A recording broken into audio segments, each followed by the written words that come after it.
توبہ کے حوالے سے تیسرا ایپیسوڈ ہے، اور اس میں آج ہم ذکر کریں گے کہ توبہ میں برے دوست رکاوٹ کیسے بنتے ہیں۔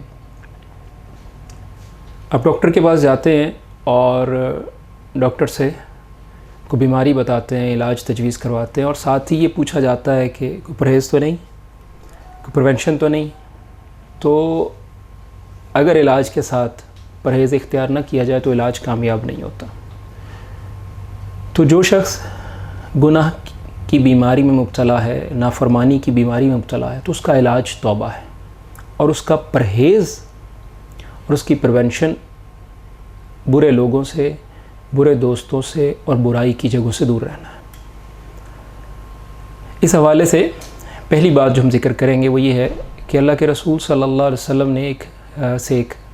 حدیث مروی ہے، اللہ کے رسول صلی اللہ علیہ وسلم نے بیان فرمایا، وہ حدیث جس میں ایسے اس شخص کا تذکرہ ہے جس نے 99 اشخاص کو قتل کیا تھا اور پھر توبہ کے لیے نکلا، اور ایک عالم نے اسے بتایا کہ توبہ نہیں ہو سکتی، اس نے اس کو بھی قتل کیا اور پھر 100 اشخاص کا قتل پورا کر لیا، یہاں تک کہ اس نے توبہ کا ارادہ کیا، اور پھر ایک اور عالم کے پاس دوبارہ اپنے عزم کی تجدید کی اور ایک اور عالم کے پاس گیا۔ تو اس عالم نے اسے کہا کہ تمہاری توبہ قبول ہو سکتی ہے، تمہارے اور توبہ کے درمیان کون حائل ہو سکتا ہے؟ لیکن جو مشورہ اس نے اس کو دیا، جو پرہیز اس نے اس کو بتایا، جو تجویز اس نے دی، وہ قابل توجہ ہے۔ یہ اس عالم نے اس گناہگار کو، اس قاتل کو، 100 آدمیوں کے قاتل کو کہا انطلق الی ارض کذا و کذا، کہ اس دوسری زمین پر اس جگہ کو چھوڑ کر، اس بستی کو چھوڑ کر دوسری بستی پر چلے جاؤ۔ تو پہلی بات یہ بتائی کہ اپنی اس بستی کو چھوڑ دو، فَإِنَّ، اور دوسری بستی میں چلے جاؤ، فَإِنَّ بِهَا أُنَاسًا يَعْبُدُونَ اللَّهَ، جس بستی میں تم جاؤ گے اس میں وہ لوگ ہیں جو اللہ تعالیٰ کی عبادت کرتے ہیں، فَعْبُدِ اللَّهَ مَعَهُ، تو تم جا کر ان کے ساتھ اللہ کی عبادت کرو۔ گویا ایسی بستی میں چلے جاؤ، ایسی جگہ پر چلے جاؤ، ایسے لوگوں کی کمپنی میں چلے جاؤ، ایسے لوگوں کی صحبت میں چلے جاؤ جو اللہ کی عبادت کرتے ہیں، اور تم نے وہاں جا کے کیا کرنا ہے؟ صرف صحبت نہیں اختیار کرنی، بلکہ کہا فَعْبُدِ اللَّهَ مَعَهُمْ، تم نے بھی ان کے ساتھ اللہ کی عبادت کرنی ہے۔ تو نیکوں کے ساتھ، نیکوں کی مجلس، نیکوں کی کمپنی میں رہ کر نیکی کے کام کرنے۔ اور اگلی بات یہ بتائی کہ وَلَا تَرْجِعْ إِلَىٰ أَرْضِكَ فَإِنَّ أَرْضَ سُوءٍ، اور اپنی اس بستی کی طرف، اپنے اس شہر کی طرف، اپنے اس قصبے کی طرف واپس نہیں آنا، یہ برائی کی زمین ہے،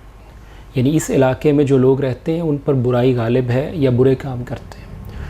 تو جب آپ توبہ کے لیے نکلتے ہیں، توبہ کا ارادہ کرتے ہیں، توبہ کا عزم کرتے ہیں، توبہ کر لیتے ہیں، اب اس توبہ کو پختہ رکھنے کے لیے اور اس پر کاربند ہونے کے لیے لازمی بات ہے کہ آپ پرہیز کریں برے لوگوں سے، برے دوستوں سے اور بری کمپنی سے۔ دوسری ایک حدیث ہم ذکر کرتے ہیں جو کہ جامع ترمذی میں بیان ہوئی ہے کہ اللہ کے رسول صلی اللہ علیہ وسلم کے دور میں ایک صحابی تھے، مرثد ابن ابی مرثد، تو وہ مکہ سے قیدیوں کو لے کر آیا کرتے تھے، اور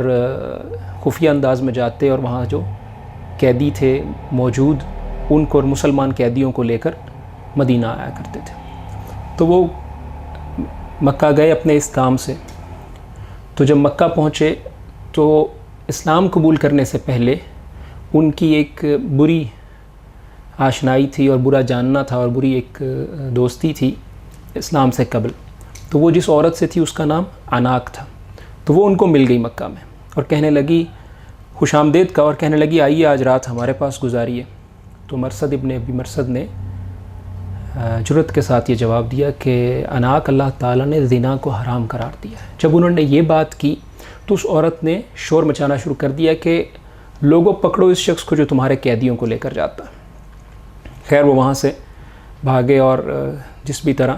اللہ کے رسول صلی اللہ علیہ وسلم اپنے قیدی کو لے کر اللہ کے رسول صلی اللہ علیہ وسلم کی خدمت میں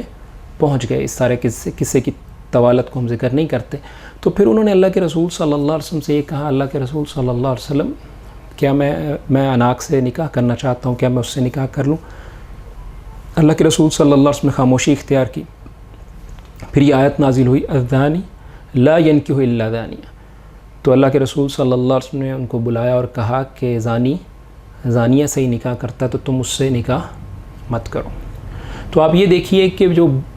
اسلام سے قبل کی بری دوست تھی اس نے ان کو پھر برائی پر آمادہ کیا. اور ایسے برے دوست اگر آپ ان کے ساتھ تعلق رکھتے ہیں تو وہ آپ پر غالب آ جاتے ہیں. تو ایسے برے لوگوں کا ساتھ جو ہے اس سے بچنا چاہیے. جیسے اس صحابی نے ان کو انکار کر دیا اور مستقل جو اس کے ساتھ تعلق قائم رکھنا تھا اللہ کے رسول صلی اللہ علیہ وسلم نے اس کو ان کے لیے منع کر دیا کہ برے لوگوں کے ساتھ تعلق نہیں رکھا جا سکتا. اور تیسری بات جو ہم ذکر کریں گے وہ کعب بن مالک کی توبہ کا قصہ ہے. کعب بن مالک کی توبہ کے قصے میں جب وہ غزوہ تبوک سے پیچھے رہ گئے تو اللہ کے رسول صلی اللہ علیہ وسلم نے اس کے نتیجے میں ان سے بائیکاٹ کر دیا. کوئی مسلمان ان سے بات نہیں کرتے تھے اور ان سے مکالمہ نہیں کرتے تھے. تو اس میں کافی دن گزر گئے تو ان کے پاس شاہ غسان عیسائی کافر بادشاہ کا ایک خط، ایک لیٹر، ایک چٹھی آئی. اور وہ چٹھی جو ہے وہ قاصد لے کر آیا، اس نے اعلان کیا اور ان تک وہ چٹھی پہنچائی. اس میں یہ لکھا تھا کہ تمہارے آقا نے تمہارے ساتھ زیادتی اور ظلم کیا ہے، تم ان کو چھوڑ کر ہمارے پاس آ جاؤ. تو گویا مفہوم یہ تھا کہ تم ہمارے پاس آ جاؤ تو ہم تمہاری تکریم اور عزت کریں گے، ان کو چھوڑ دو.